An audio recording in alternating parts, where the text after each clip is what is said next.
Periyar Maniammai Institute of Science and Technology, Tanjavur. CSE with specialization in AI and ML, data science, cybersecurity and more. Sir வணக்கம், எப்படி இருக்கீங்க sir? வணக்கம் வெங்கடேஷ், நல்லா இருக்கேன். Weekend ஆரம்பிச்சிருச்சா? ஆமா sir, weekend ஆரம்பிச்சிருச்சு. அதான் உங்ககிட்ட கேள்விகளோட இருக்கோம். நிச்சயம் நிறைய கேள்விகள் கேட்டிருக்காங்க சார். ஒன்னொன்னா பாத்துடலாமா சார் கமெண்ட் ஷோல? சார், முதல் கேள்வி, எஃப்ஐஏஸ் கண்டினியூஸா நெட் செல்லர்ஸா இருக்காங்க அப்படின்னு சொல்றாங்க. அப்படின்னா டிஐஏஸ் அவங்க எப்படி நம்ம மார்க்கெட்டை சப்போர்ட் பண்ணுவாங்க? தனியா எஃப்ஐஏஸ் திரும்பி வருவாங்களா மார்க்கெட்டுக்கு? அப்படி வரும்போது பெரிய அப்சைடு எதுவும் இருக்குமா அப்படின்னு டீட்டெயில் கேட்கிறாரு சார் திரு அப்படிங்கிறவரு. ஓகே, இப்ப முதல்ல இந்த தரவுகளின் அடிப்படையில பேசணும்னு பார்த்தோம்னா 1998-99 இருந்து முழுக்க டீடைல்ஸ் அவைலபிள் சிடிஎஸ்எல் வெப்சைட்ல. அதுக்கு முந்தைய டீடைல்ஸ் செபிட்டு இருக்கு, என்எஸ்சிட்ட ஒரு பகுதி இருக்கு. பட் சிடிஎஸ்எல்ல இந்த டெலிவரி அடிப்படையில என்ன டிரான்சாக்சன்ஸ் நடந்தது, ஈக்விட்டியில எவ்வளவு, டெட்ல எவ்வளவு, கடன் பத்திரங்கள்ல ஹைபிரிட் எவ்வளவு, டோட்டல் முதலீடுகள் வெளிநாட்டு முதலீட்டாளர்களிடமிருந்து எவ்வளவு வந்திருக்கு இந்தியாவுக்குள்ள, எவ்வளவு வெளியேறி இருக்கிறது, எல்லா டீட்டெயிலும் அவைலபிள். கிட்டத்தட்ட 27-28 ஆண்டுகள்னு சொல்லலாம் இல்லையா? 1998-99 இருந்து 2024-25, அதற்கு பிறகு நடப்பாண்டுல மாசமும் இருக்கு. சோ இதுல பாத்தீங்கன்னா 5 அல்லது 6 ஆண்டுகள், அதாவது கரெக்டா சொல்லணும்னா 2008-9, அதற்கு பிறகு 2015-16, 2018-19 சிக்னிபிகண்டா இல்ல ஒரு ஈக்விட்டியை பொறுத்த வரைக்கும். பட் கடன் பத்திரங்கள்ல வெளியேறினது 3, 2021-22, அதே மாதிரி 2022-23, இந்த ஒரு 5 ஆண்டுகள்னு சொல்லலாம். இதுல மட்டும்தான் நெட்டா நிகர அளவுல அவர்கள் வாங்கியதை விட விற்றது அதிகமா இருந்திருக்கு, அதுவும் ஈக்விட்டியில அப்படிங்கிறது. இதை தாண்டி ஒட்டுமொத்தமாக பார்க்கும் பொழுது தொடர்ந்து பணம் உள்ள வந்துகிட்டு தான் இருந்திருக்கு அப்படிங்கிறத பாக்குறோம். சோ அந்த அடிப்படையில பார்க்கும் பொழுது வெளியேறியதை விட உள்ள வந்ததுதான் அதிகம். இதுல நல்லதும் இருக்கு, கெட்டதும் இருக்கு. நல்லது என்னன்னா, இந்தியாவை நம்பி இவ்வளவு முதலீடுகள் வருதுங்கிறது நமக்கு ஒரு பாசிட்டிவான ஒரு அணுகுமுறை. நம்ம பொருளாதாரத்தை நம்பி முதலீடு செய்கிறார்கள் அப்படிங்கிறது. நெகட்டிவ் என்னன்னா, நல்ல அந்த பொருளாதார வளர்ச்சியில் பங்கு பெறக்கூடிய நம்முடைய நிறுவனங்களில், முக்கியமான நிறுவனங்களில் பெரும்பாலான பங்குகள் வெளிநாட்டு முதலீட்டாளர்கள் கையில போகுது. அதற்கு தொழில் கொடுக்கிறது, வியாபாரம் பண்றதெல்லாம் நம்ம இந்தியர்கள், ஆனால் அதனுடைய லாபம் அவர்கள் கையில் போகிறது அப்படிங்கும் பொழுது அது ஒரு சின்ன நெகட்டிவ். அதை மாற்றி அமைப்பதுதான் இப்ப சமீப காலமாக நடந்து கொண்டிருக்கிறது. முன்பெல்லாம் யூடிஐ தவிர வேற யாருமே இல்ல. ஹர்ஷத் மேத்தா பீரியட்னு சொல்லுவோம், 92-94 எல்லாம் வெளிநாட்டு முதலீட்டாளர்கள் அப்ப பெரிய அளவுல வரல. இருந்தாலுமே அவர்கள் கொஞ்சம் வித்தாங்கன்னா கூட பங்குச்சந்தை பெரிய வீழ்ச்சியை சந்திக்கும் 90கள்ல எல்லாம் பாத்தீங்கன்னா. இப்ப அவ்வளவு இல்ல. ஏன்னா இந்த domestic institutional investors, mutual funds எல்லாம் இருக்கிறதுனால எப்போதெல்லாம் அவர்கள் விற்கிறார்களோ, வெளிநாட்டு முதலீட்டாளர்கள் விற்கிறாங்க, அதனால விலை இறங்கும் பொழுது நம்முடைய முதலீட்டாளர்கள் வாங்குறாங்கிறது ஒரு ஆரோக்கியமான போக்காகத்தான் நான் பாக்குறேன். ஆனால் எவ்வளவு நாள் இது தாங்கும் அப்படிங்கிறது, நம்முடைய பொருளாதாரம் தொடர்ந்து வலுவாக இருக்கும் வரைக்கும், வேலை வாய்ப்பு பெரிய அளவுல வேலை இழப்பு ஏற்படாத வரைக்கும், அந்த எஸ்ஐபிங்கிற முறையில முதலீடுகள் வந்து கொண்டிருக்க வரைக்கும் நம்முடைய பங்கு சந்தையில் அது அந்த ஷாக் அப்சார்பரா இதை தாங்கிக் கொள்ள முடியும். அது மாறுவதற்கான வாய்ப்பு இல்லைன்னு நம்ம சொல்ல முடியாது. ஏன்னா சமீப காலமாக சென்ற ஆண்டுல 1,00,000 பேருக்கு மேல வேலை இழந்திருக்கிறார்கள் தகவல் தொழில்நுட்பத் துறையில. அப்ப அவர்கள் எல்லாம் கட்டக்கூடிய இஎம்ஐ, வீட்டுக்கடன் மீது, வாகன கடன் மீது கட்ட முடியாத போகும் பொழுது, அந்த பொருட்கள் விற்பனைக்கு வரும் பொழுது அந்த பிரியாரிட்டி அடிப்படையில இந்த எஸ்ஐபியை நிறுத்துவதற்கு வாய்ப்பு இருக்கு. இதுவரைக்கும் அது நடக்கல. இதுவரைக்கும் அது பெரிய அளவுல நடக்கல. இன்னும் சொல்ல போனால் எஸ்ஐபி தொகை மார்ச்ல ரெக்கார்ட் இன்ஃப்ளோ இருக்குங்கிறதையும் நம்ம பார்த்தோம். ஆனால் இந்த போர் தொடர்ந்து இந்த ஏஐ சம்பந்தமான பிரச்சனைகள் தொடரும் பட்சத்துல இது அதிகரிப்பதற்கான வாய்ப்புகள் இருக்கு. சோ நம்ம பொறுத்திருந்துதான் பார்க்கணும். பட் ஒரு விஷயத்தை நம்ம ஞாபகத்துல வச்சுக்கணும், எஃப்ஐஐஸ் விற்கிறதுனால இந்திய பொருளாதாரம் நசிஞ்சிருச்சனோ அல்லது சுமாரா போயிடுச்சனோ அல்லது வாங்குறதுனால ஓஹோன்னு ஆயிடுச்சனோ நம்ம முழுக்க எடுத்துக்க முடியாது. நிச்சயமா அது ஒரு இண்டிகேட்டர். அவர்கள் நிறைய ஆய்வு செய்து தரவுகளின் அடிப்படையில பண்றாங்க. பட் 2008-9 அவங்க வித்திருக்காங்கிறத மறந்துடக்கூடாது. அவர்கள் விற்றதால் பங்கு சந்தை இறங்கியதா அல்லது இறங்குனதுனால அவங்க வித்தாங்களா, லாபத்தை பதிவு செய்தார்களா, இப்படி ஏகப்பட்ட கேள்விகள் இருக்கு. 2008-9 பங்கு சந்தை வீழ்ந்த பொழுது அத பெரிய அளவுல 60-70% வீழ்ச்சியை சந்தித்த பொழுது வாங்கியவர்கள் இந்தியர்கள். அதுல வாங்கினவங்களுக்கு எல்லாம் பெரிய லாபம் கிடைச்சிருக்குங்கிறத மறுப்பதற்கு இல்லை. சோ அதனால முழுக்க எஃப்ஐஎஸ் மட்டும் நம்ம அது ஒரு ஃபேக்டர், அது ஒரு கிரிட்டிக்கல் ஃபேக்டர், ஒரு இம்பார்ட்டன்டான ஃபேக்டர்ங்கிறத மறுப்பதற்கு இல்லை. ஹெச்டிஎஃப்சி மாதிரி பல பங்குகள்ல அவர்கள் பெரிய பங்குகள் வைத்திருப்பதன் காரணமாக அவர்கள் விற்கும் பொழுது அந்த பங்கினுடைய விலையில பெரிய தாக்கம் ஏற்படுகிறது. வெளிநாட்டு முதலீட்டாளர்கள் முதலீடு செய்யாத பங்குகள்ல அந்த அளவுக்கு அதீத ஏற்ற இறக்கங்கள் இருப்பதில்லை. இது ஒரு பாசிட்டிவான பாயிண்ட் நம்ம ஞாபகத்துல வச்சுக்கணும். சோ ஒட்டுமொத்தமாக அதை வெளியே போகணும்னோ அல்லது நம்ம தான் பண்ண முடியும்னோ சொல்ல முடியாது. இது ஒரு பேலன்சிங் ஆக்ட். வெளிநாட்டு முதலீட்டாளர்களும் வேணும், நம்ம முதலீட்டாளர்களும் இதுல ஆக்டிவா பார்ட்டிசிபேட் பண்ணணும். எனக்கு நம்பிக்கை இருக்கிறது, தொடர்ந்து இதுல பார்ட்டிசிபேட் பண்ணுவாங்க. ஏன்னா மார்ச் மாத வீழ்ச்சியின் போதும் சரி, 1.5 ஆண்டுகளாக பங்குச்சந்தை வீழ்ந்து கொண்டிருக்கிறது. இந்த புதிய முதலீட்டாளர்களை பற்றி பொதுவாக ஒரு வதந்தியில ஒரு தவறான அபிப்பிராயம் இருந்தது. ஒரு பெரிய இறக்கத்தை பார்க்கல, ஓடிடுவாங்க பங்குச்சந்தையை பார்த்து, ஒரு இறக்கம் வந்தான். அது நடக்கல. இது வரைக்கும் 1.5 ஆண்டுகளுக்கு மேலாக தொடர்ந்து இறங்குமுகத்தில் இருக்கக்கூடிய பங்குச்சந்தையில் எஸ்ஐபி முதலீடுகள் தொடர்ந்து வந்துகிட்டு இருக்குங்கிறத பாக்குறது நம்பிக்கை அளிப்பதாக இருக்கிறது. சார், அடுத்த கேள்வி சச்சின் அப்படிங்கிறவர் கேட்டிருக்காரு. கோல்டு இடிஎஃப்ல நம்ம முதலீடு பண்றோம். அந்த இடிஎஃப் நிறுவனம் அதுக்கு நிகரான ஒரு கோல்ட வாங்கி வைப்பாங்க. ஆனா இப்ப அப்படி கோல்டு எதுவும் வாங்கி வைக்க தேவையில்லைன்னு செய்தி வருது. அப்போ நம்ம கோல்டு இடிஎஃப்ல முதலீடு செய்யறது சரியா, அது கரெக்டா இருக்குமா அப்படின்னு ஒரு பிம்பம் உருவாகுது. இத பத்தி எங்களுக்கு எடுத்து சொல்லுங்க சார்ன்னு கேட்கிறாரு சார். ரொம்ப ரொம்ப முக்கியமான ஒரு கேள்வி இது. ஏன்னா இதை பத்தி நிறைய வதந்திகள் பரப்பப்படுகிறது. அதுல பகுதி உண்மை, பகுதி உண்மை இல்லை. சோ அதனால நம்ம ரொம்ப கவனமாக கையாள வேண்டிய, பொறுப்புடன் கையாள வேண்டிய கேள்வி இது. இது எங்கேயுமே கோல்டு இடிஎஃப்ல தங்கமே வச்சுக்க வேண்டாம்லாம் சொல்லல. ஆனால் ஒரு மாறுதல் செய்திருக்கிறார்கள். அது ஒரு வெல்கம் சேஞ்சுன்னு நான் சொல்ல மாட்டேன். தனிப்பட்ட முறையில எனக்குமே அதுல முழுக்க முழுக்க திருப்தி இல்லை. பட் ஆனால் அதுக்கு ஒரு லாஜிக் வச்சிருக்காங்க அவங்க. இன்னொரு விஷயத்த சொல்லிடுறேன். இது இன்டர்நெட் வந்தது இல்ல. இது மாஸ்டர் சர்க்குலர் செபி 2024ஆம் ஆண்டு வெளியிட்ட பொழுதே அதை பத்தி மென்ஷன் பண்ணிட்டாங்க. இதுக்கு அலோவ் பண்ணிட்டாங்க. கோல்டு இடிஎஃப் நடத்தக்கூடிய மியூச்சுவல் ஃபண்ட்ஸ் 95% வரைக்கும் பிசிக்கல் கோல்டாவே வச்சிருக்கணும், தங்கம் முதலீட்டுல மட்டும்தான் செய்யணும் அப்படின்னு சொல்லியிருந்தது.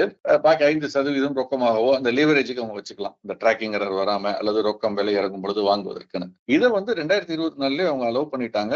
அந்த 95%ல 50% வரைக்கும் அவர்கள் பிசிக்கல் கோல்டு இல்லாமல் கோல்டு ரிலேட்டட் இன்ஸ்ட்ருமெண்ட்ஸ், எம்சிஎக்ஸ் சந்தையில் வணிகமாகக்கூடிய முன்பேர வணிக சந்தையில் இருக்கக்கூடிய அந்த ஒப்பந்தங்கள்ல அவங்க வணிகம் செய்யலாம். அதில் வரக்கூடிய லாபத்தை ஈட்டி முதலீட்டாளர்கள் கொடுக்கலாம்னு சொல்லியிருந்தாங்க. பட் இதை யாருமே பெரிய அளவுல சீரியஸா எடுத்துக்கல. எந்த அசெட் மேனேஜ்மெண்ட் கம்பெனியும் இதை இம்ப்ளிமெண்ட் பண்ணல. முதல் முறையாக HDFC கோல்டு ETF அவங்க AMC சொல்லியிருக்காங்க, நாங்கள் இதை ஒரு அத்தியாவசியமான ஒரு சூழல் ஏற்பட்டால் இதை பயன்படுத்துவோம் அப்படின்னு அவர்கள் சொல்லியிருக்காங்க. அவங்களும் உடனே 50% வித்துட்டு ஃபியூச்சர்ஸ் அண்ட் ஆப்ஷன்ஸ் டெரிவேட்டிவ்ஸ்க்கு போறதை அவங்க சொல்லல. ஆனா போறதுக்கு அவர்களுக்கு உரிமை இருக்கு, போங்கிற தகவலை தெரிவித்திருக்கிறார்கள். இதற்கப்புறம் நீங்க வச்சுக்கிறதுனா வச்சுக்கலாம், எடுக்கிறதுனா எடுக்கலாம். அந்த வெளிப்படைத்தன்மையை கொண்டிருக்காங்க அவங்க. சோ இது மற்றவர்களும் இதை பின்பற்றுவதற்கு வாய்ப்பான இருக்குன்னு நான் நினைக்கிறேன். என்ன காரணம்னா, சமீப காலத்துல இந்த கடந்த ஓராண்டுல நிகழ்ந்த சில விஷயங்களை பார்க்கும் பொழுது தங்கத்தினுடைய விலை தொடர்ந்து அதிகரித்துக் கொண்டிருந்த பொழுது அதற்கு ஏற்ப மியூச்சுவல் ஃபண்ட் அந்த கோல்டு ETF நிறைய பணம் விழுந்தது. அதற்கு நிகராக அவர்கள் தங்கத்தை வாங்க வேண்டும். தங்கம் வாங்க போனா ஸ்பாட் மார்க்கெட்ல கோல்டு கிடைக்கல, பிசிக்கல் கோல்டு கிடைக்கலங்கிறது நீங்க உங்களுக்கே தெரியும். நம்ம அதை பத்தி பேசியிருக்கோம். வெள்ளியும் தங்கமும் சில கிடைக்காம இருந்த ஓரிரு நாட்கள். அப்ப மறுநாள் வாங்கலாம்னு போனா ஒரு நாள் கிடைக்கலன்னா அடுத்த நாள் அதனுடைய விலை கணிசமா அதிகரிச்சிருக்கு. அப்ப பணம் வாங்கினப்ப இருந்த விலை வேற, அதை முதலீடு செய்யும் பொழுது இருக்கக்கூடிய விலைங்கிறப்ப டிராக்கிங் எரர் ரொம்ப ஹையா வரும். இது பிசிக்கல் கோல்டு மட்டும் வாங்குறதுனால. இப்ப இவர்கள் என்ன சொல்லுகிறார்கள் என்றால், HDFC உள்ளிட்ட இந்த AMCs அந்த மாதிரி பிசிக்கல் கோல்டே கிடைக்காத ஒரு சூழல்ல நாங்கள் அதை MCX சந்தையை பயன்படுத்திக் கொண்டு முன்பேற வணிகத்துல நாங்க அதை லாக் பண்ணிடுவோம். அன்னைக்கு இருக்கக்கூடிய விலையில், இன்னைக்கு எனக்கு பணம் வந்துச்சுன்னா இன்னைக்கு இருக்கக்கூடிய விலையில நான் அந்த ஃபியூச்சர்ஸ் ஒப்பந்தத்துல, முன்பேற ஒப்பந்தத்துல நான் கான்ட்ராக்ட் சைன் பண்ணிடுவேன். சோ விலையை நான் மறுநாள் ஏறினா கூட எனக்கு அது அந்த ஏற்றத்தினுடைய பலன் எனக்கு கிடைக்கும். அதற்கு பிறகு நான் தங்கத்தை வாங்கிக்குவேன், இல்ல அது லாபத்தை பதிவு செய்துட்டு வெளியே வருவேன் சொல்றாங்க. இதுல ஒரு லாஜிக் இருக்கு. இதுலயும் நம்ம முழுக்க மறுக்க முடியாது. ஏன்னா இந்த கடந்த ஓராண்டில் ஏற்பட்ட சூழல் இதற்கு முன்பு எப்போதுமே ஏற்பட்டதில்லை. பல ஆண்டுகளுக்கு எனக்கு தெரிந்த ஒரு 20-25 ஆண்டுகள் அப்படி ஏற்பட்டதே கிடையாது. ஒரு பிசிக்கல் ஸ்டாக் இல்ல அப்படின்னு கடையில சொல்லக்கூடிய ஒரு சூழல் ஒரு நாட்கள் சில மாதங்கள்ல வந்ததை நம்ம பார்த்தோம். குறிப்பாக வெள்ளியில ரொம்ப வந்தது தங்கத்தை விட. சோ அதனாலதான் அவர்கள் அதை சொல்கிறார்கள். சோ இப்ப நம்ம முதலீட்டாளர்கள் என்ன பண்ணணும், அதுதான் நம்ம கேள்வி. என்ன பொறுத்த வரைக்கும் இப்பவும் சொல்லுவேன், நீங்க இது நல்ல ப்ராடக்ட் தான், இதுல இன்வெஸ்ட் பண்ணலாம், ப்ரொவைடட் இதனுடைய அலோகேஷன் இப்ப குறைச்சுக்கணும். ஏன்னா முன்பு நம்ம என்ன பண்ணோம்னா, நம்ம நம்ம ஒட்டுமொத்த ₹100 முதலீட்டுல ஒரு ₹20 தங்கம் வெள்ளியில போடணும்னா ஒரு ₹10 தங்கத்துல ₹10 வெள்ளியிலனா அதை கோல்டு ETF-ல ₹10, வெள்ளி ETF-ல ₹10 அல்லது ₹15 கோல்டுல ₹5 வெள்ளியில இப்படி நம்ம போட்டுக்கிட்டு இருந்தோம். இப்ப அந்த ₹10 அதுல ஒரு ₹4.5 வரைக்கும் இது ஃபியூச்சர்ஸ்ல போகலாம். நம்ம முழுக்க அதை பியூர் கோல்டா, பிசிக்கல் கோல்டா நம்ப முடியாது. அதனால அதை நம்ம குறைக்கிறதுனா குறைச்சிக்கலாம். மேபி 5% குறைச்சிக்கிட்டு மிச்ச 5 நம்ம பிசிக்கல் கோல்டை நோக்கி திருப்ப வேண்டும். அதாவது கோல்டு காயின்ஸோ அது பண்றது. ஏன்னா நீங்க உங்களுடைய ரிஸ்க் அப்பிடைட்டை பொறுத்து, உங்களுடைய இலக்குகளை பொறுத்து இந்த முடிவை ஏற்கணும். நான் சொல்றதுக்காக நீங்க பண்ணாதீங்க. இல்ல பரவாயில்ல சார், எனக்கு நான் இப்ப சொன்ன எக்ஸ்பிளைன் விளக்கத்துல கன்வின்ஸ் ஆயிட்டேன், நான் அந்த கோல்டு ETF தொடர்றதுன்னு தொடரலாம். அதுலயும் ஒன்றும் தப்பு கிடையாது. ஏன்னா அவர்கள் வெளிப்படைத்தன்மையோடு அதை சொல்லியிருக்காங்க. அதுல வந்து நல்லதும் இருக்கு, கெட்டதும் இருக்கு. நான் வந்து முழுக்க முழுக்க அது கெட்டதுன்னு சொல்லவே மாட்டேன் நிச்சயமா. ஆனால் அந்த ஏற்ற இறக்கங்கள், அதுல இருக்கக்கூடிய பிரச்சனை என்னன்னா அதீத ஏற்ற இறக்கங்கள் இருக்கும் ஃபியூச்சர்ஸ்ல பிசிக்கல் கோல்டை விட. அப்ப அதற்கு அது உட்படும்ங்கிறதுனால டிராக்கிங் எரர் கொஞ்சம் அதிகமா வருவதற்கு வாய்ப்புகள் இருக்கு. ஸோ அது திரும்ப ஸ்பெகுலேஷன்ல போய் முடியலாம். அதனால அதை குறைச்சிக்கிட்டு, ஆனால் அப்ப கூட உங்க 10 ரூபாயில ஒரு 2.5 ரூபாயிலிருந்து 3 ரூபாய் தான் அதுல வந்து போறதுக்கான வாய்ப்புகள் அதிகமா இருக்கும். ரொம்ப போனா 4.5 ரூபாய், அதிகபட்சம் 4.5 ரூபாய். அதற்கு மேல வந்து அதுல போகாது. பாக்கி 5.5 ரூபாய் பிசிக்கல் கோல்ட்ல தான் இருக்கும். நீங்க இந்த சூழலுக்கு ஏற்ப உங்க ரிஸ்க் எபிடைட், உங்க இலக்குகளை பொறுத்து இந்த முடிவுகளை நீங்க எடுக்கிறது நல்லதா இருக்கும். சார், அடுத்த கேள்வி குமார் அப்படிங்கிறவர் கேட்டிருக்காரு. செபியால் அங்கீகரிக்கப்பட்ட ஆலோசகர்கிட்ட நீங்க வந்து தகவல் கேட்டுக்கங்க அப்படின்னு சொல்றீங்களா சார் அப்பப்போ? அப்படி செபியால் அங்கீகரிக்கப்பட்டவங்களும் ஏதாவது தவறான தகவல் சொல்லி அதை வந்து முதலீட்டாளர் ஃபாலோ பண்ணி நஷ்டம் அடைஞ்சிட்டாங்க அப்படின்னா அதுக்கு செபி பொறுப்பேத்துக்குமா? செபிக்கு வந்து நீங்க எந்த தண்டனை கொடுக்க முடியும் அப்படின்னு, செபி மேல என்ன நடவடிக்கை எடுக்க முடியும் அப்படின்னு கேக்குறாரு சார். இல்ல நிச்சயமா. ஏன்னா நம்ம தொடர்ந்து இதை வலியுறுத்திக்கிட்டு இருக்கோம். அப்ப ஏன் சார் அவங்க பெட் பண்ண ஆள்கிட்ட நம்ம போய் பண்ணோம்னா அப்ப எல்லாம் கரெக்டா இருக்கணும்ல அப்படின்னு. ஓகே, இதை 2 விதமா பிரிச்சுக்கலாம்.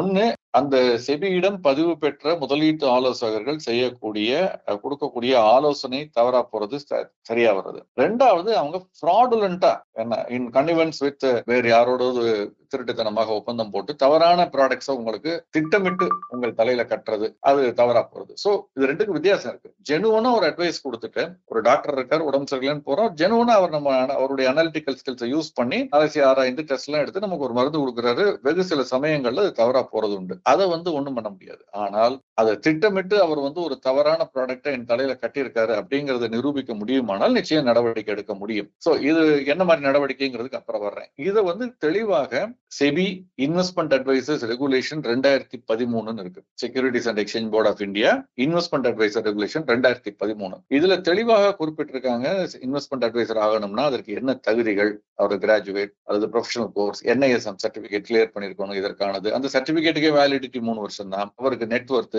இவ்வளவு 5 லட்சம், தனிநபரா இருந்தா எவ்வளவு, ஒரு நிறுவனமா இருந்தா எவ்வளவு நெட்வொர்த் இருக்கணும், இப்படி எல்லாமே குறிப்பிட்டிருக்கிறாங்க. அதற்கு பிறகு ஆலோசனை வழங்கினால் அதெல்லாம் வந்து ஆலோசனை என்ன அடிப்படையில் வழங்கணும், ஒரு முதலீட்டாளருடைய ரிஸ்க் அப்பிடைட்டை தெரிஞ்சுக்கிட்டு அவருடைய ரிஸ்க் ப்ரொஃபைலிங் பண்ணணும். இவருக்கு ரிஸ்க் ஒத்து வராது, அதனால நான் இந்த ஆலோசனையை கொடுத்தேன், இவர் ரிஸ்க் எடுக்க தயாரா இருக்கிறத ஒப்புக்கொண்டு கையெழுத்திட்டு இருக்கிறார், அதனால அவருக்கு நான் கொஞ்சம் ஹை ரிஸ்க் முதலீட்டுகளுக்கான ஆலோசனையை கொடுத்திருக்கேன். இப்படி ஒவ்வொன்றுக்கும் அவர் தரவுகள் வைத்து அதை வந்து ரெக்கார்ட்ஸ் இருக்கணும், அவருடைய கிளையண்ட்டும் அதுல சைன் பண்ணிருக்கணும். இந்த மாதிரியான தரவுகளின் அடிப்படையில் KYC எல்லாம் பண்ணி தான் இதை பண்ணணும். இதையும் மீறி அதுல வந்து ஒரு ஜெனுவனான மிஸ்டேக் இருந்தா ஒண்ணும் பண்ண முடியாது. அந்த முதலீடு ஆலோசனை வந்து தவறா போனுச்சுன்னா, தவறா போகாதுன்னு சொல்லவே முடியாது, போகலாம் வெகு சில சமயங்கள்ல. நீண்ட கால அடிப்படையில ஒரு நல்ல முதலீட்டு ஆலோசகராக இருந்தால் அது தவறா போறதுக்கான வாய்ப்புகள் மிக மிக குறைவு. இதை தாண்டி அவர் வந்து உங்களுக்கு பொருத்தமில்லாத ஒரு ப்ராடக்டை ரொம்ப சேஃபா முதலீடு செய்யணும்னு நினைக்கிற ஆள்கிட்ட அவருக்கு போய் வந்து ஒரு டயர் 2 பாண்டையோ வங்கிகள் வெளியிடக்கூடிய அல்லது ஒரு BBB பாண்டையோ தலையில கட்டியிருக்காரு நீங்க இவ்வளவு சொன்னதுக்கு அப்புறம் அப்படின்னா, அல்லது ஒரு ஃப்ராடுலண்டான ஸ்கீம் உங்கள்கிட்ட மார்க்கெட் பண்ணிருக்காரு, அந்த ஸ்கீம் விற்கிறவர்கிட்டையும் கமிஷன் வாங்கியிருக்காரு. ஏன்னா ஒண்ணு நல்லா புரிஞ்சுக்கணும், இந்த முதலீட்டு ஆலோசனை யாருக்கு கொடுக்குறாங்களோ அவர்கிட்ட மட்டும்தான் வந்து கட்டணம் பெற முடியும். அவர்கள் எந்த ப்ராடக்ட் ஆலோசனை வாங்கலாம், முதலீடு செய்யலாம்னு சொல்றாங்களோ அதை வெளியிடுறதுல இருந்து அவர்கள் எந்த பணத்தையும் வாங்க முடியாது. உதாரணமாக அவர் ஒரு மியூச்சுவல் ஃபண்ட் நல்ல ஃபண்டுன்னு சொல்றாருன்னா, நீங்க அந்த ஆலோசனையை பெற்று டைரக்ட்ல தான் முதலீடு செய்யணும், ரெகுலர்ல போகக்கூடாது. அவர் மூலமாக முதலீடு செய்யக்கூடாது. அவர் மூலமாக முதலீடு செய்து அதுல அவர் கமிஷன் வந்து நீங்களும் கட்டணம் கொடுத்தா 2 இடத்துல அவர் வாங்குறாரு, கான்ஃபிளிக்ட் ஆஃப் இன்ட்ரெஸ்ட். அதெல்லாம் பண்ணக்கூடாது. இதெல்லாம் கண்டுபிடித்தால் நீங்க செபியிடம் கம்ப்ளைண்ட் பண்ணலாம். அப்படி இது தவிர செபி வந்து பீரியாடிக்கலா அவங்களை இன்ஸ்பெக்ட் பண்ணும். அவங்களுடைய புக்ஸ் ஆஃப் அக்கௌண்ட்ஸை, இந்த KYC, ரிஸ்க் ப்ரொஃபைலிங், இது எல்லாத்தையும் வந்து டாக்குமெண்ட்ஸை கேட்கும், இன்ஸ்பெக்ட் பண்ணும். அதுல எங்கேயாவது தவறுகள் இருந்தாலோ, கான்ஃபிளிக்ட் ஆஃப் இன்ட்ரெஸ்ட் இருந்தாலோ அவர்கள் மீது நடவடிக்கை எடுக்கும். நம்ம கம்ப்ளைண்ட் இருந்தா ஸ்கோர்ஸ்ல போய் கம்ப்ளைண்ட் பண்ணலாம். செபியினுடைய கம்ப்ளைண்ட்டுக்குன்னு ஒரு இணையதளம் இருக்கு, ஸ்கோர்ஸ்னு, SCORES. அந்த ஸ்கோர்ஸ்ல போய் நம்ம கம்ப்ளைண்ட் பண்ணலாம். அப்படி பண்ணும் பொழுது பல்வேறு நடவடிக்கைகள், அந்த நடவடிக்கைகள் எதன் அடிப்படையில் எடுப்போங்கிறது அது ஒரு ஆக்ட் இருக்கு, ரெகுலேஷன் இருக்கு. செபி இன்டர்மீடியரிஸ் ரெகுலேஷன்ஸ் 2008 இருக்கு. அதுக்கப்புறம் அதை அப்டேட் பண்ணிருக்காங்க 2022 வரைக்கும். இந்த செபி இன்டர்மீடியரிஸ் ரெகுலேஷன் 2008 பல்வேறு தரப்பினர், செபியிடம் பதிவு பெற்ற பல்வேறு இன்டர்மீடியரிஸ் எல்லாரையும் சேர்த்து தான் இது வருது. அதுல வந்து தெளிவா சொல்லியிருக்காங்க, இந்த இன்ஸ்பெக்ஷனுக்கு பிறகு ஒரு என்கொயரி நடக்கும். தவறு இருந்தா நம்ம கம்ப்ளைண்ட் பண்ணோம்னா இரு தரப்பினரையும் கூட்டு கம்ப்ளைண்ட் கரெக்டா தப்பான அசஸ் பண்ணிட்டு அதற்கு பிறகு பல்வேறு, அதாவது பெனால்டி இருக்கலாம், அந்த இன்டர்மீடியரி மீறி முதலீட்டு ஆலோசகர் மீறி ரூபாய் அந்த பெனால்டி போடலாம், அவரை சஸ்பெண்ட் சஸ்பெண்ட் பண்ணலாம். அதுக்கப்புறம் அவரை வந்து கம்ப்ளீட்டா சர்டிபிகேட்டை கேன்சல் பண்ணலாம். சர்டிபிகேட் ஆஃப் ரெஜிஸ்ட்ரேஷனை கேன்சல் பண்ணலாம். பேப்பர்ல விளம்பரம் போடலாம். அந்த பணத்தை திரும்ப அவரிடமிருந்து பெற்று, அவர் எவ்வளவு எடுத்து தவறான முறையில் அவர் வந்து பெற்றாரோ அதை வந்து பெற்று இந்த முதலீட்டாளர்களுக்கு திருப்பி கொடுக்கறதுக்கு கூட பவர்ஸ் இருக்கு. இப்போ கார்வி மேட்டர்ல பல விஷயங்கள்ல இந்த ஐபிஓ ஸ்கேம்ல எல்லாம் நம்ம அதை பார்த்திருக்கோம். அந்த மாதிரியான பவர்ஸ் எல்லாம் இருக்கு அவர்களுக்கு நிச்சயமாக. நம்ம ஆனால் தரவுகளை கரெக்டா வச்சுக்கணும். முதலீட்டாளர் சைட்ல இருந்து நம்ம இந்த மாதிரி அட்வைசர் அணுகும் பொழுது நம்ம எப்ப பார்த்தோம், என்ன பேசணும், நம்ம அவருக்கு என்னென்ன பேப்பர்ஸ் கையெழுத்து போட்டு கொடுத்தோமோ அதனுடைய காப்பீஸ் எல்லாம் நமக்கு இருக்கா, அப்பதான் பின்னால நம்ம கம்ப்ளைண்ட் பண்றதுக்கு வசதியா இருக்கும். அந்த மாதிரி பண்ணும் பொழுது இது மாதிரி கம்ப்ளைண்ட்ஸ் இது வரைக்கும் 2-3 கம்ப்ளைண்ட்ஸ் வந்திருக்கு. வரலாம் சொல்ல முடியாது. மதுரையில ஒருத்தருடைய சர்டிபிகேட்டை தவறாக இன்னொருத்தர் பயன்படுத்தி அதுல ஆலோசனை கொடுத்திருக்காரு. அதை இவர் கண்டுக்காம இருந்ததுனால, இவர் அதை பத்தி அதிக அக்கறை காட்டாதனால இவர் மேலேயும் நடவடிக்கை எடுத்திருக்காங்க. அந்த மாதிரி எல்லாம் வந்திருக்குங்கிறத பார்த்திருக்கோம். நம்ம நிகழ்ச்சியில அதை பத்தி பேசியிருக்கோம். ஆனா அந்த கேள்வியில ஒரு ட்விஸ்ட் இருக்கு சார். என்ன கேக்குறாருன்னா, இதெல்லாம் ரைட்டு, செபி இப்படிப்பட்ட ஒரு தவறான நபருக்கு வந்து அங்கீகாரம் கொடுத்துட்டாங்களே, செபி மேல ஏதாவது நடவடிக்கை எடுக்க முடியுமா? கண்ணகி மதுரை எரிச்ச மாதிரி கேக்குறாரு சார். இல்ல, நோபடி இஸ் அபோவ் போர்டு. ஏன்னா யாருமே சட்டத்துக்கு மேற்பட்டவர்கள் கிடையாது. நிச்சயமா அப்படி ஒண்ணு. இப்போ நான் எப்படி முதலீட்டு ஆலோசகருக்கு சொன்னேனோ, அவர் ஜெனுவனா உங்களுக்கு ஒரு ஆலோசனை கொடுத்து அது தவறாக போயிருந்தால் அவர் மீது எந்த நடவடிக்கையும் எடுக்க முடியாது. ஓகே, அவர் உங்களை கரெக்டா ரிஸ்க் ப்ரொஃபைல் பண்ணி உங்க ரிஸ்க் அப்பிடைட் தெரிஞ்சு அதுக்கு ஏற்ப ஒரு ஆலோசனை கொடுக்கிறாரு. அதை மீறி ஒரு தவறு நிகழ்ந்து விட்டதுன்னா அதே மாதிரிதான் செபியின் மீதும். ஆனால் செபி வந்து பர்பஸ்ஃபுல்லா ரொம்ப பிளான் பண்ணி கொடுத்துருக்காங்கன்னு தெரிஞ்சா செபிக்கு மேல செக்யூரிட்டிஸ் அப்பலேட் ட்ரிபியூனல் இருக்கு, சாட்னு சொல்லுவோம். செக்யூரிட்டிஸ் அப்பலேட் ட்ரிபியூனல் போய் நம்ம கம்ப்ளைண்ட் பண்ணலாம். அவர்கள் மீது நடவடிக்கை எடுப்பதற்கான வாய்ப்புகள் இருக்கு. பட் இப்படி நடப்பதற்கான சாத்தியக்கூறுகள் மிக மிக குறைவுன்னு நினைக்கிறேன். ஏன்னா செபி வந்து அவர்களுக்கு கிடைக்கக்கூடிய டாக்குமெண்ட் அடிப்படையில் இது எப்படி இருக்குன்னா, ஒரு ஐபிஓ ஒரு நிறுவனம் 180 ரூபாய் பிரைஸ் பண்ணி ஒரு பங்கு வெளியீடு வருகிறது. அது 160 ரூபாய் போனா செபி மீது நடவடிக்கை எடுக்க முடியுமானா முடியாது. செபி மீது எப்ப நடவடிக்கை எடுக்க முடியும்னா, அந்த 180 ரூபாய் கொடுத்து வெளிவந்த அந்த வெளியிட்டப்பட்ட பங்குல அந்த டிராஃப்ட் ரிட்டரிங் ப்ராஸ்பெக்டஸ்ல அவர் மீது 4 வழக்கு இருக்கிறது இந்த ப்ரோமோட்டர் மேல. அதை பத்தி அவர் குறிப்பிடவில்லை, அதை சரியான டியூ டிலிஜென்ஸ் பண்ணல செபி அப்படின்னா, அப்ப செபி மீது வழக்கு போடலாம். இந்த மாதிரி ஒரு மேல இத்தனை வழக்குகள் இருக்கு, அவர் கொடுத்த பேலன்ஸ் ஷீட் எல்லாம் தப்பா இருக்கு, ஆர்ஓசியில வேற ஃபைல் பண்ணிருக்காரு, ரெஜிஸ்ட்ரார் ஆஃப் கம்பெனில உங்கள்ட்ட கொடுத்ததுல வேற இருக்கு, இவ்வளவு வித்தியாசங்கள் இருக்கு, எதையுமே டியூ டிலிஜென்ஸ் பண்ணாம பங்கு சந்தையும் செபியும் இதுக்கு அனுமதி கொடுத்திருக்கிறீர்கள்னு என்எஸ்சி மீதோ பிஎஸ்சி மீதோ செபி மீதோ நம்ம வழக்கு பதிவு செய்ய முடியும். ஆனால் 180 ரூபாய் 160 ரூபாய் ஆச்சுங்கிறதுக்கு வழக்கு போட முடியாது. அந்த வித்தியாசத்தை நம்ம புரிஞ்சுக்கணும். சார், அடுத்த கேள்வி சவுந்தரராஜன் அப்படிங்கிறவர் கேட்டிருக்காரு சார். ஒரு மியூச்சுவல் ஃபண்ட் மேனேஜர் ஸ்டாக்கை வாங்குறாரு, விற்கிறாரு, அதுல வர ப்ராஃபிட் லாஸ வந்து என்ஏவில வந்து ரிஃப்ளெக்ட் ஆகுது. அதுக்கு வந்து லாங் டேர்ம் ஷார்ட் டேர்ம் அந்த கேபிட்டல் கெயின்ஸ் கட்டணுமா?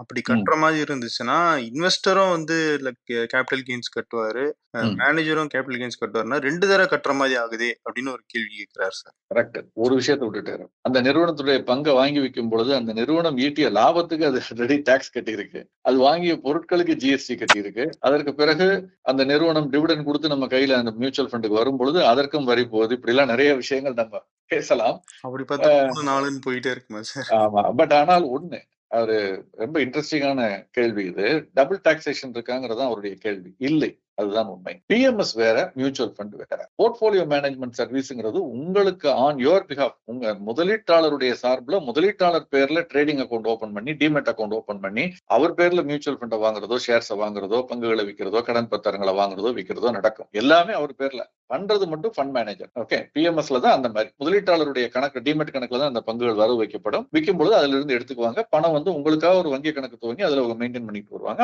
ஆபரேட் பண்றது அந்த பிஎம்எஸ் உடைய ஃபண்ட் மேனேஜர். ஆனால் மியூச்சுவல் ஃபண்டை பொறுத்த வரைக்கும் ஏஎம்சி ஸ்ட்ரக்சரே வேற. அது ஒரு ட்ரஸ்ட் மாதிரியான ஒரு ஸ்ட்ரக்சர், பாஸ் த்ரூ என்டைட்டின்னு சொல்றது. அதுல வரக்கூடிய லாப நஷ்டங்களை முதலீட்டாளருக்கு பாஸ் பண்ணிடுவாங்க.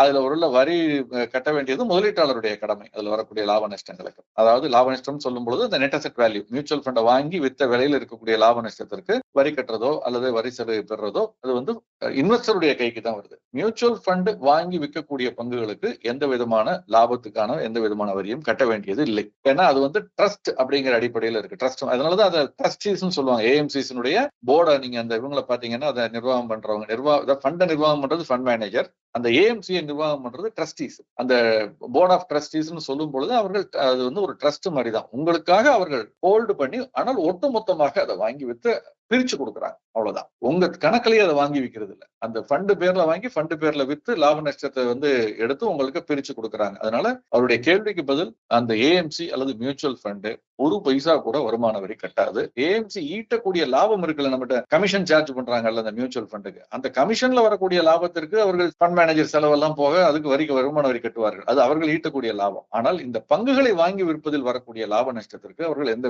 வரியும் கட்டுவதில்லை. அது நெட் அசெட் வேல்யூல ரிஃப்ளெக்ட் ஆகும். நம்ம தான் கட்டுறோம். சார், இன்னைக்கு நிறைய கேள்விகள் பதில் சொல்லியிருக்கோம் சார். இன்னும் ஆடியன்ஸுக்கு ஏதாவது கேள்விகள் இருந்துச்சு அப்படின்னா அவங்க கமெண்ட்ஸ்ல சொல்லலாம். நாகப்பன் சார் கேள்வி பதிலளிக்க தயாராக இருக்காரு. சார், தொடர்ந்து நம்ம மண்டே சந்திப்போம் சார். சந்திப்போம். நன்றி சார். நன்றி. Periyar Maniammai Institute of Science and Technology, Tanjavur. CSE with specialization in AI and ML, data science, cybersecurity and more.